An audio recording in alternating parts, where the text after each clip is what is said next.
आप सभी लोगों से गुजारिश है कि अपने अपना स्थान ग्रहण कर लें। हम ये सेशन शुरू कर रहे हैं और जैसा कि पैनल देखकर ही आपको लग रहा होगा कि बहुत धुआंधार सेशन होने वाला है अब, और इसलिए जब बैठेंगे आराम से सुनेंगे तो काफी मजा आएगा। पवन जी, नवल जी, आतिशी जी तीनों बहुत अच्छे वक्ता हैं और पीछे आप देख सकते होंगे हम बात कर रहे हैं हम सब एक हैं, यानी इंडिया गठबंधन की। पवन जी, सबसे पहला सवाल तो आज जो कुछ हो रहा है या जो कुछ पिछले दिनों हुआ, इंडिया गठबंधन में चल क्या रहा है? पवन जी, आपको पता है क्या कि शिवसेना, एकनाथ शिंदे जी की जो शिवसेना है, जिसको मैं नकली शिवसेना कहता हूं, उसको बीजेपी कितनी सीटें देने वाली है? नहीं मालूम। आपको पता है कि बीजेपी अपने बाकी एनडीए पार्टनर्स को कितनी सीटें देने वाली है? नहीं मालूम। इंडिया गठबंधन ने आम आदमी पार्टी के साथ कितनी सीटों पे हम चुनाव लड़ रहे हैं वो आपको मालूम है। कश्मीर में जो सीट शेयरिंग हुई है वो आपको मालूम है। उत्तर प्रदेश में जो सीट शेयरिंग हुई है वो आपको मालूम है। फिर भी आप पूछते हैं इंडिया गठबंधन में क्या चल रहा है? आज की तारीख में 2 गठबंधन हैं, उनमें से अगर कोई चल रहा है तो वो सिर्फ इंडिया गठबंधन चल रहा है। एनडीए तो अभी रुका हुआ है, कुछ पता ही नहीं चल रहा है एनडीए का। नहीं, मैं इसलिए पूछ रहा हूं क्योंकि जब हम बात कर रहे हैं तो राज्यसभा चुनाव आज, और हिमाचल, उत्तर प्रदेश, इनसे जो खबरें आ रही हैं वो आपके लिए अच्छी नहीं है। इसलिए मैं पूछ रहा हूं इंडिया गठबंधन, चाहे वो समाजवादी पार्टी के विधायक हो, चाहे कांग्रेस के विधायक हो, सबके क्रॉस वोटिंग करने की खबरें आ रही हैं बीजेपी के लिए। क्रॉस वोटिंग कर्नाटक में भी हुई, बीजेपी का कुछ वोट हमें मिल गया, तो खबरें उनके लिए अच्छी नहीं है। होता है, कई जगह हमारे कुछ लोग दबाव में आए होंगे और वहाँ गलत वोट दे दिया होगा। समाजवादी के साथ भी ऐसा हुआ, यही बात कर्नाटक में भाजपा के साथ भी हुई। तो आप कह रहे हैं सब कुछ ठीक है? देखे जाइए, देश में सब कुछ ठीक नहीं है, देश की राजनीति में भी सब कुछ ठीक नहीं है। अगर देश की राजनीति में सब कुछ ठीक होता तो हम सबको एक होने की जरूरत नहीं होती, हम लड़ लेते अपने अपने तरीके से। लेकिन ये आवश्यक हुआ कि हम मिलकर लड़ें, क्योंकि देश की राजनीति आज इस मुकाम पर खड़ी है जहां अगर आज हम नहीं मिले तो ये लोग सब हमें माफ नहीं करेंगे। आतिशी, मेरा अगला सवाल आपसे है। पवन जी तो बड़े कॉन्फिडेंटली कह रहे हैं कि हम सब एक हैं, हमारा सेशन का नाम भी है हम सब एक हैं, लेकिन वाकई आप लोग एक हैं? क्योंकि जब मैं ये बोलता हूं तो दिल्ली में तो आपकी सीट शेयरिंग होती है, पंजाब में आप अलग अलग लड़ रहे हैं। देखिए, किसी भी गठबंधन का कोई पॉलिटिकल पर्पस होता है और मुझे लगता है कि पॉलिटिकल पर्पस है आज के दिन भारतीय जनता पार्टी को हराना, इस देश के संविधान को बचाना। और मुझे खुशी है इस बात की कि कांग्रेस और आम आदमी पार्टी, दोनों ही पार्टियों ने बहुत ही मैच्योरिटी से एक साथ मिलके सीट शेयरिंग पर डिस्कशन किया है। और मुझे लगता है कि चाहे वो 5 स्टेट्स में मिलकर चुनाव लड़ना हो या एक स्टेट में अलग अलग चुनाव लड़ने का फैसला हुआ हो, वो भारतीय जनता पार्टी को हराने के ही उद्देश्य से हुआ है और राजनीतिक समझदारी से हुआ है। नहीं तो वो समझदारी थोड़ी हमारे दर्शकों को, हमारे ऑडियंस को समझाइए, आखिर वो रणनीति क्या है? आप मिलेंगे तो वोट आपको एक दूसरे के ट्रांसफर होंगे, अलग अलग लड़ेंगे तो कैसे फायदा होगा? देखिए, अब गठबंधन की कुछ चर्चा कमरे के अंदर तक भी रहने दीजिए, सब कुछ ही टीवी 9 के मंच पर बात होगी तो फिर सारी स्ट्रैटेजी तो हमारी भी और सबके सामने आ जाएगी। बट आई थिंक कि अगर मैं देखूं तो कांग्रेस और आम आदमी पार्टी के बारे में ऐसा माना जाता था कि ये 2 ऐसे दल हैं जो कभी एक साथ नहीं आ सकते थे। और शुरू से ही जब आम आदमी पार्टी इंडिया गठबंधन का हिस्सा बनी तो बार बार जो पॉलिटिकल पंडित होते हैं, जो आपके शोज पे राजनीतिक विशेषज्ञ आते हैं, वो शुरू से कहते थे कि आज नहीं तो कल अरविंद केजरीवाल ये इंडिया गठबंधन छोड़ देंगे। और आप ये भी देखिए कि जब सीट शेयरिंग फाइनल होने की कगार पर आई, जब प्रेस कॉन्फ्रेंस होने वाली थी, जब मोटा मोटी सीट का बंटवारा मीडिया में चर्चा में आ गया, उसी दिन से अरविंद केजरीवाल जी को धमकियां आनी शुरू हो जाती हैं कि अब ईडी से नहीं, अब सीबीआई से अरेस्ट करेंगे। तो ये तो बिल्कुल स्वाभाविक है, ये दिखाता है कि डर इंडिया को नहीं है, डर एनडीए को है, डर भारतीय जनता पार्टी को है, इंडिया गठबंधन से है। तो अरविंद केजरीवाल, क्योंकि 4 सीटों पर आप दिल्ली में लड़ रहे हैं, 3 पर कांग्रेस लड़ रही है, उन 3 सीटों पर जिस पर कांग्रेस लड़ रही है प्रचार करने जाएंगे फिर गठबंधन धर्म के तहत? नहीं, हम बिल्कुल आपस में बैठ के चर्चा करेंगे। जो सपोर्ट कांग्रेस को चाहिए होगा, जिन सीटों पे वो लड़ रहे हैं, वो हम देंगे। जो सपोर्ट हमें चाहिए होगा, आई एम श्योर कि कांग्रेस देगी। हमने अपनी प्रेस कॉन्फ्रेंस में भी घोषणा करी थी कि हम एक कैंपेन कोऑर्डिनेशन कमेटी भी बनाएंगे। हमारा उद्देश्य है 7 सीटें दिल्ली की इंडिया अलायंस के लिए जीत के लेके आना, और इसके लिए जो भी मेहनत करनी पड़ी वो हम जरूर करेंगे और एक साथ मिलके करेंगे। पवन जी, यही सवाल मेरा भी आपसे होगा। राहुल गांधी के साथ अखिलेश यादव दिखे, तेजस्वी यादव दिखे, अरविंद केजरीवाल अभी तक नहीं दिखे, तो आगे चल करके हम देखेंगे दोनों को साथ में? बिल्कुल देखेंगे, क्यों नहीं देखेंगे। अरे जब हमने अपनी घोषणा इकट्ठे कर दी, जो प्रेस कॉन्फ्रेंस हुई थी, आतिशी जी थी उसमें, साझा प्रेस कॉन्फ्रेंस थी, हमने अपनी सीटों की घोषणा कर दी, उसके बाद आपको कोई संशय है मन में, ये मुझे समझ में नहीं आया। ये उम्मीद ज़रूर है भाजपा की कि ये इकट्ठे न दिखें, इनमें कोई टूट फूट हो जाए, प्रयास पूरा कर रहे हैं। जो 400 पार का अगर इतना आत्मविश्वास है तो ये तोड़फोड़ की क्या ज़रूरत है?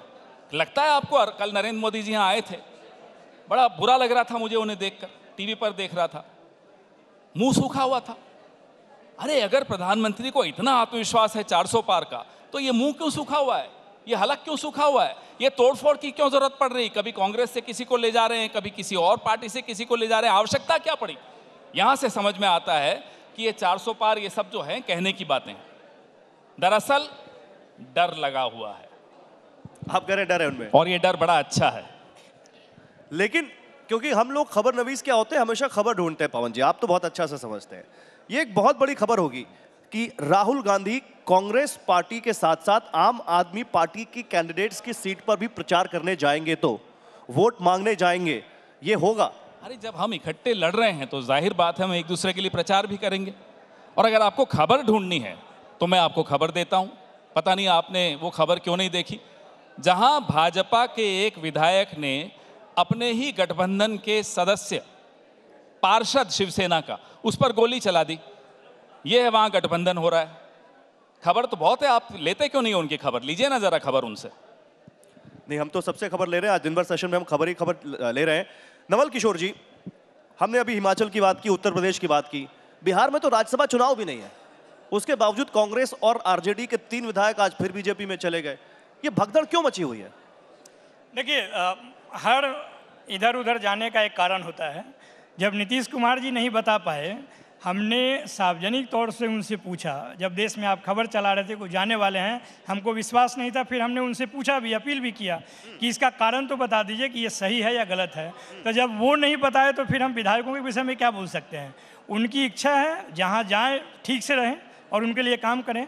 हमने तो उनको जिताया था देश का सेवा करने के लिए, बिहार का सेवा करने के लिए, और हमने 17 महीने वो काम करके दिखाया कि कैसे युवाओं का या बिहार के लिए नए विकास का दौर हम कैसे शुरू कर सकते हैं। और आप देख सकते हैं आज के डेट में 20 तारीख से जो जन विश्वास यात्रा शुरू हुई है, उसमें उसकी झलक आपको दिख रही है, और वह परेशानी का कारण बना हुआ है। ये भी एक कारण हो सकता है कि जिसको डरा धमका कर चाहें उसको अपने पाले में ला सकते हैं, लेकिन बिहार की जनता के मन से वो निकल चुके हैं और यही उनके लिए बहुत बड़ी चिंता की विषय है।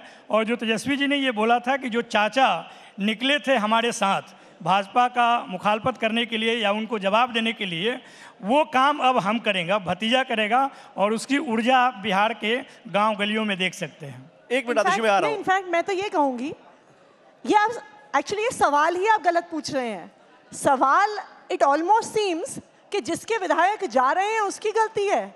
सवाल तो भारतीय जनता पार्टी से पूछिए, विधायक क्यों खरीद रहे हैं, करोड़ों रुपए क्यों लगा रहे हैं, ईडी सीबीआई को दूसरी पार्टियों के पीछे क्यों छोड़ रहे हैं, इंडिया गठबंधन के हर पार्टी के हर नेता के पीछे अपनी ईडी सीबीआई क्यों छोड़ दी है, और जब वो विपक्ष के नेता आपकी पार्टी में आ जाते हैं तो क्यों सीबीआई ईडी के केस बंद हो जाते हैं, क्यों छगन भुजबल की फाइल गायब हो जाती है, क्यों अजीत पवार का केस बंद हो जाता है, क्यों हेमंत बिस्वा शर्मा के स्कैम खत्म हो जाते हैं।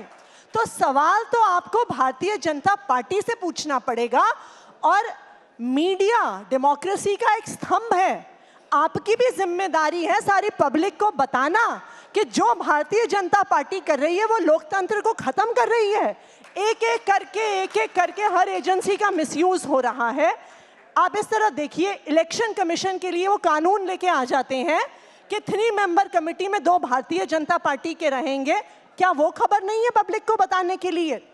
जो सीएजी का ऑडिटर आयुष्मान भारत का स्कैम दिखाता है, उसको पेपर पे लेके आता है, उसका अगले दिन ट्रांसफर हो जाता है, क्या ये लोकतंत्र का हनन नहीं है? हमने तो सवाल ये है आतिशी, कि लोकतंत्र पर हमला भारतीय जनता पार्टी कर रही है, विधायक तोड़ने का काम भारतीय जनता पार्टी कर रही है, ठीक है, डराने धमकाने का काम भारतीय जनता पार्टी कर रही है। हमने ये सवाल आज दिन भर पूछा, बीजेपी के कई नेताओं से पूछा, केंद्रीय मंत्रियों से पूछा। हमने पूछा कि आखिर वो कौन सा मैग्नेट है जो बीजेपी की तरफ लोग चले आते हैं, और क्या उस मैग्नेट का नाम ईडी है? उन्होंने कहा नहीं, उस मैग्नेट का नाम प्रधानमंत्री नरेंद्र मोदी है। प्रधानमंत्री नरेंद्र मोदी के व्यक्तित्व की वजह से लोग चले आ रहे हैं और वो चाहते हैं राष्ट्र निर्माण में अपना योगदान दें। आप इस बात पे विश्वास करते हैं क्या? मैं ये जानना आप इस बात चाहती पे हूँ, विश्वास नहीं करती है? मैं ये जानना चाहती हूँ कि ऐसा क्या मैग्नेट है जो एक पार्टी से विधायक जीत के आते हैं, दूसरी में चले जाते हैं? कर्नाटका में क्या मैग्नेट है, गोवा में क्या मैग्नेट है? भाई अगर इतना ही मैग्नेट था प्रधानमंत्री नरेंद्र मोदी जी का, तो वो सीटें जीत के आ जाते, विधायक जीत के आ जाते, सांसद जीत के आ जाते। उनको अगर 400 पार करने का इतना कॉन्फिडेंस है, तो क्यों सारे विपक्षी नेताओं के पीछे ईडी छोड़ी हुई है? क्यों सबके पीछे सीबीआई छोड़ी हुई है? पवन जी कुछ बोल रहे हैं इस पे? आप 7 दिन के लिए ईडी हमें दे दीजिए, मोदी जी आ जाएंगे हमारे पास, लिख लीजिए आ जाएंगे।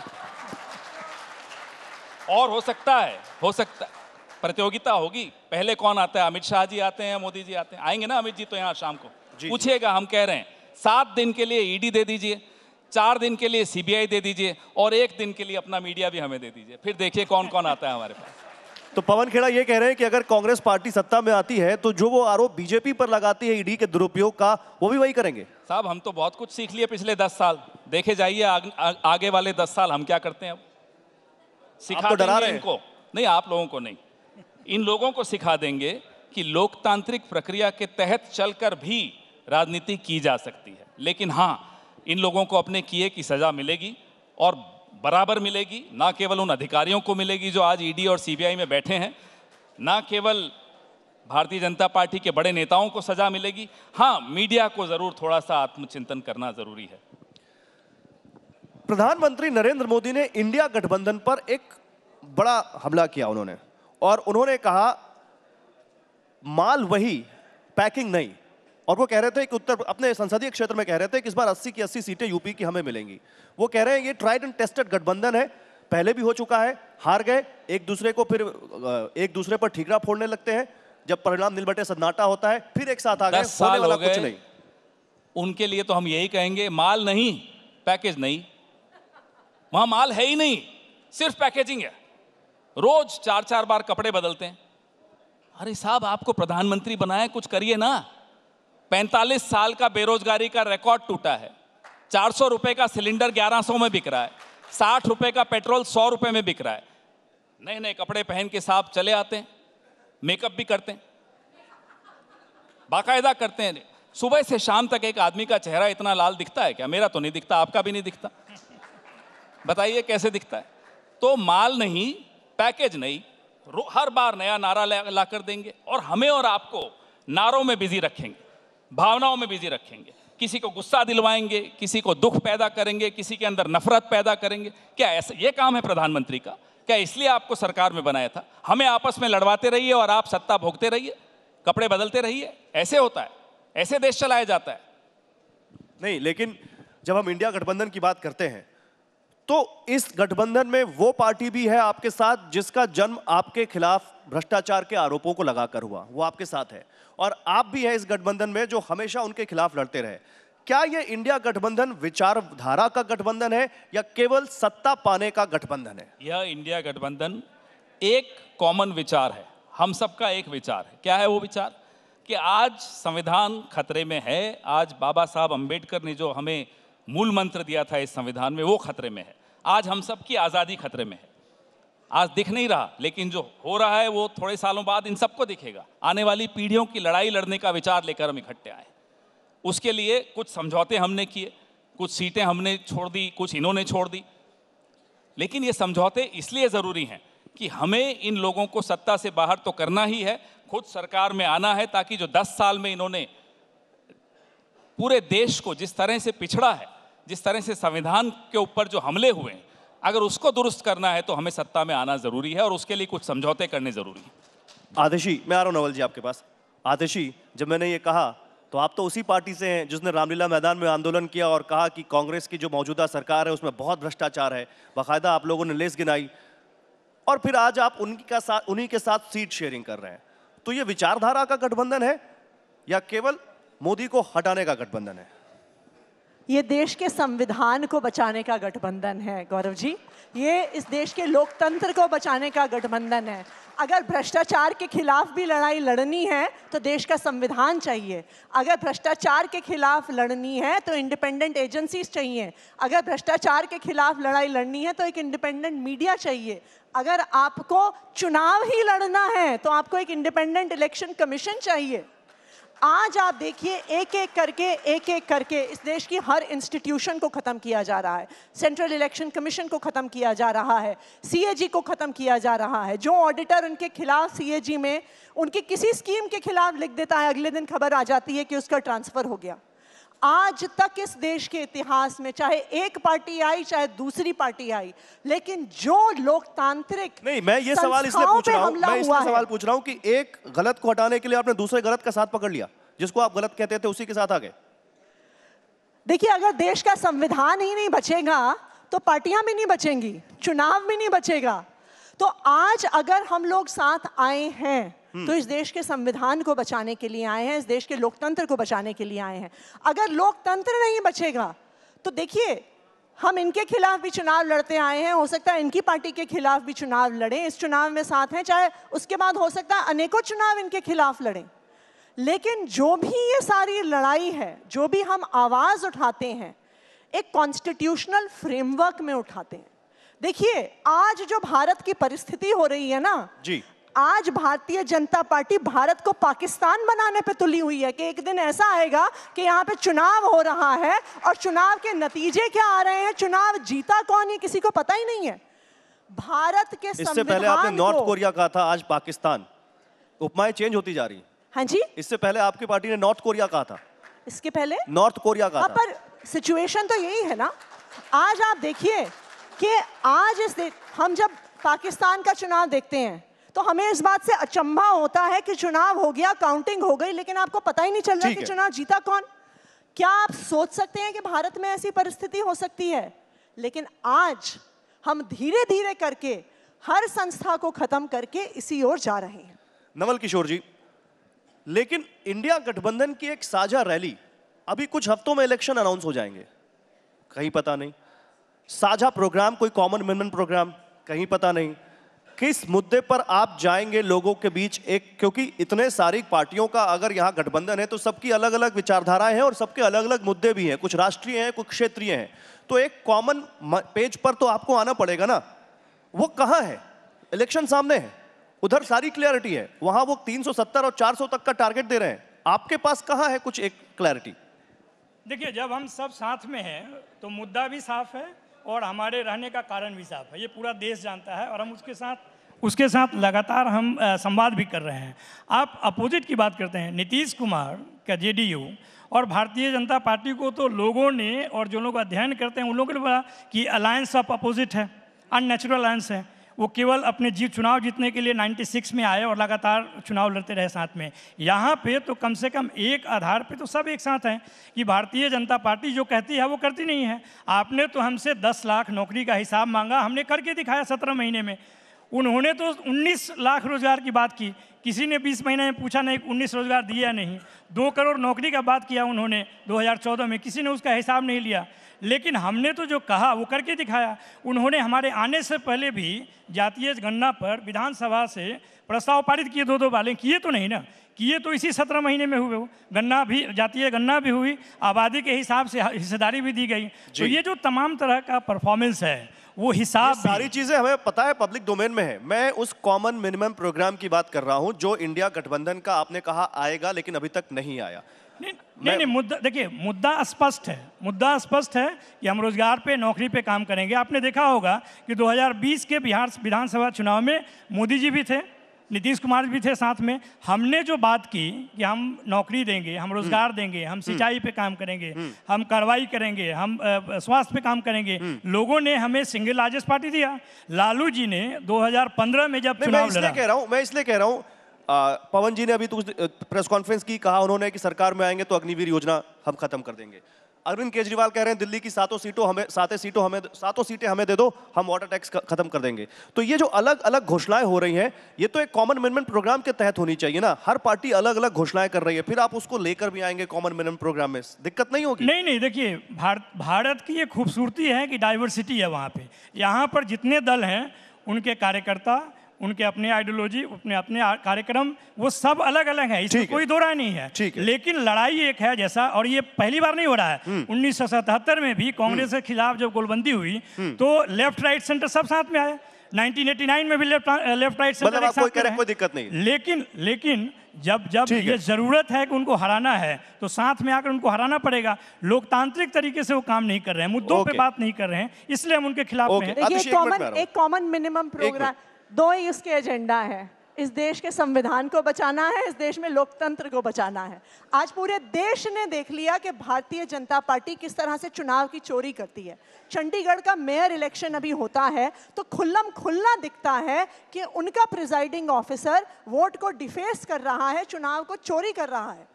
यहाँ तक कि अब एक छोटे से चुनाव को बचाने के लिए चीफ जस्टिस ऑफ इंडिया को इंटरफेयर करने के कहना पड़ता है तो ठीक है कि हम लोकतंत्र की हत्या नहीं सहेंगे। आप मुझे बताइए, लोगों के वोट के अधिकार को बचाना क्या ये पर्याप्त कॉमन मिनिमम प्रोग्राम आप सही कह रही हैं। लोगों के लोकतांत्रिक अधिकार को बचाना, इस देश के संविधान को बचाना, इससे बड़ा प्रोग्राम मुझे लगता नहीं है किसी पार्टी का हो सकता है, मुझे लगता नहीं है किसी अलायंस का। ठीक है, लेकिन आप तो कट्टर ईमानदार वाली पार्टी से हैं और वो लोग सुप्रीम कोर्ट का फैसला आने से पहले ही आपके 3 पार्षद चले गए उधर।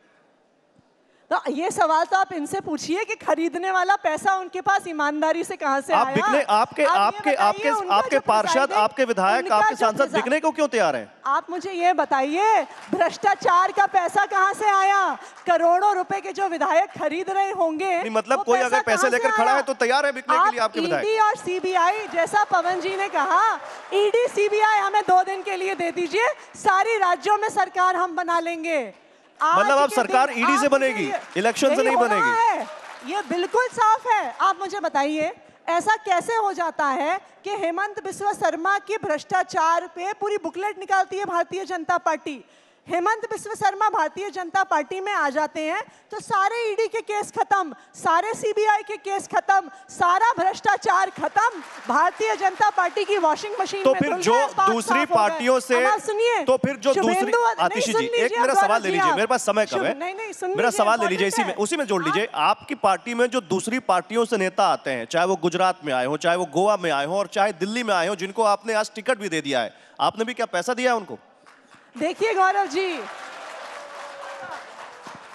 कोई व्यक्ति अगर पैसा लेके दबाव में आके जेल जाने की धमकी से एक पार्टी से दूसरी पार्टी में जाता है तो सवाल आपको पूछना होगा उससे जो पैसा दे रहा है, जो भ्रष्टाचार का पैसा ऑफर कर रहा है, जो अपनी ईडी सीबीआई लेकर आ रहा है। और उसके बाद आप कहते हैं कि मोदी जी का मैग्नेट है, तो भारतीय जनता पार्टी वाले बताएं ना, पश्चिम बंगाल में कितने चुनाव उन्होंने लड़ डाले शुभेंदु अधिकारी के भ्रष्टाचार को उजागर करते हुए। कभी कहते थे शारदा स्कैम, कभी कहते थे नारदा स्कैम, कभी कहते थे चिट फंड स्कैम। फिर जब शुभेंदु अधिकारी उनकी पार्टी में आ जाते हैं तो भारतीय जनता पार्टी की वॉशिंग मशीन में धुल जाते हैं, पाक साफ हो जाते हैं, सारा भ्रष्टाचार खत्म हो जाता है। देश की जनता बेवकूफ नहीं है पवन जी, देश की जनता सब कुछ देख रही है। इतने दागी क्यों कि उनको धुलने की जरूरत पड़ रही है?